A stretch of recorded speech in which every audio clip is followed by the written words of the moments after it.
আসিয়ার ঘটনা নিয়ে মুখ খুললেন শাকিব খান। তার শিশুর হয়ে জানালেন ন্যায় বিচারের দাবি। সামাজিক যোগাযোগ মাধ্যমে এক স্ট্যাটাসে দুটি হ্যাশট্যাগ ব্যবহার করেছেন তিনি, যেখানে আসিয়ার জন্য ন্যায় বিচার দাবি করেন শাকিব।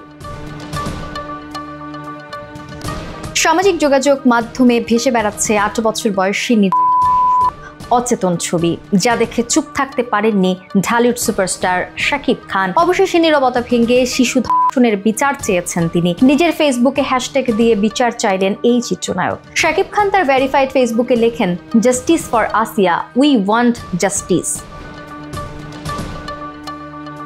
রোববার 9 মার্চ দুপুরে ভেরিফাইড ফেসবুকে শাকিব শিশু ঘটনায় বিচারের দাবি তোলেন। শোকের রং কালো রঙের ব্যাকগ্রাউন্ডে সাদা রঙে লেখেন, উই ওয়ান্ট জাস্টিস। এর আগে নির্যাতনের শিকার শিশুর নাম হ্যাশট্যাগ করে ন্যাক্কারজনক ঘটনার বিচার চান অভিনেতা। ঢালিউড সুপারস্টারের এমন প্রতিবাদে সন্তোষ প্রকাশ করেছেন ভক্তরা, তবে অনেকেই মন্তব্যের ঘরে অভিযুক্তদের বিচার বাস্তবায়নের শঙ্কা প্রকাশ করেছেন। দুপুরে শাকিব খানের দেয়া পোস্টটি সঙ্গে সঙ্গে সামাজিক মাধ্যমে ছড়িয়ে যায়। তার ভক্তরা প্রতিবাদে সরব হওয়ায় বাহবা দিয়ে মন্তব্য করতে দেখা যায়। তবে বিষয়টি নিয়ে শাকিব প্রতিবাদ করলেও দেশের অনেক তারকাকে এখনো মুখ খুলতে দেখা যায়নি।